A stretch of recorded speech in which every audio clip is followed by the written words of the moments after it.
President Trump salutes at U.S. Coast Guard headquarters in Washington, D.C. Load AFP Getty Images. There's certainly a cynical element to President Trump's excoriations of the media as fake.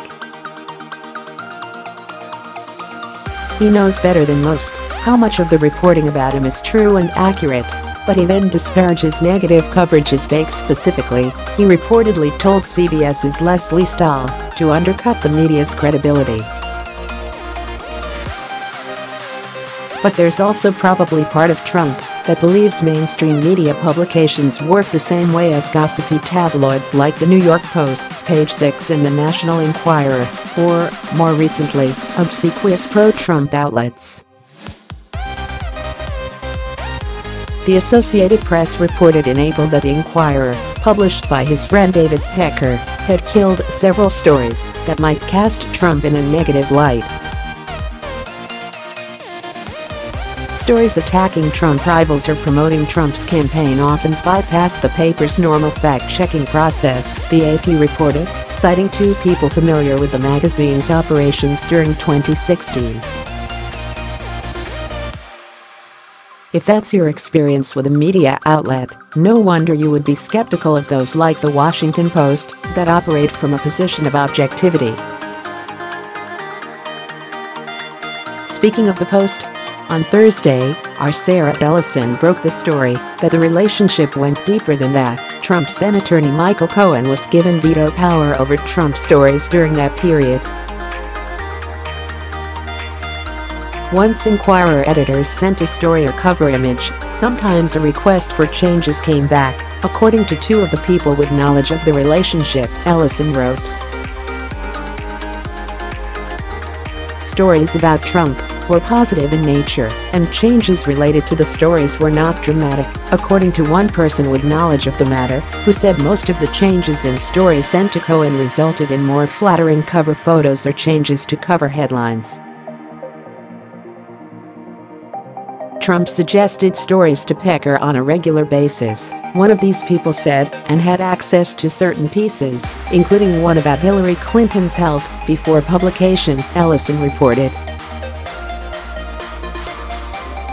Among the stories about Clinton's health run by the magazine was one from October 2015 declaring that her White House dream is over because, sources told the Enquirer, she would be dead in 6 months.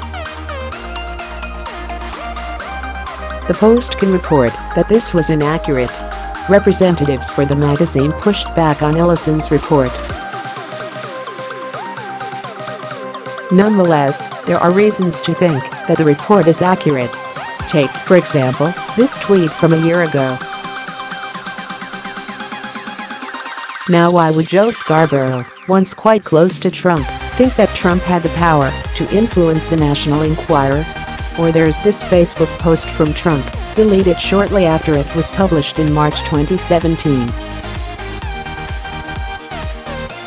The story at issue was a cover story alleging that Senator Ted Cruz, R-Tex, had engaged in multiple extramarital affairs. A few days prior, Trump had threatened to spill the beans on Cruz's wife after a PAC supporting Cruz criticized Melania Trump.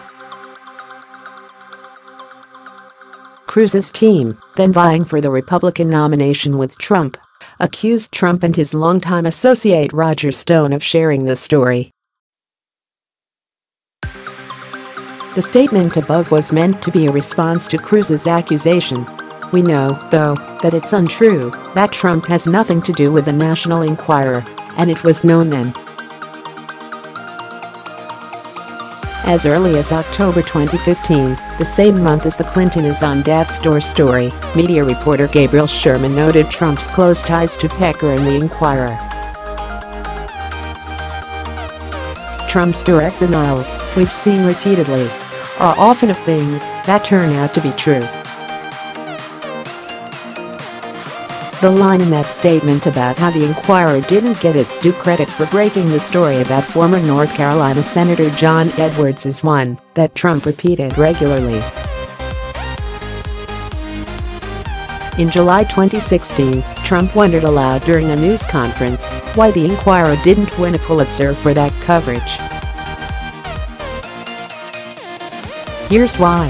The goal, of course, was the opposite of his goal in disparaging the fake news to build up as trustworthy a media outlet over which he has considerable sway, while tearing down those that might consider him and his comments more objectively.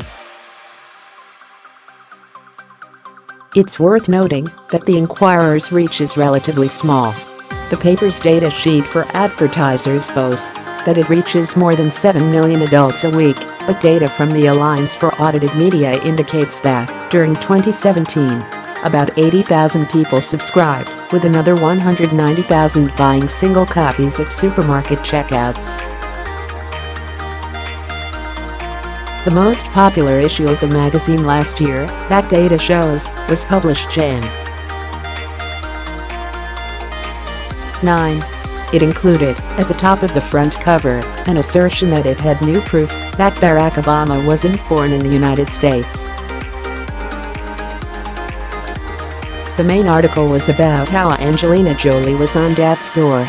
The Post can report that this was inaccurate.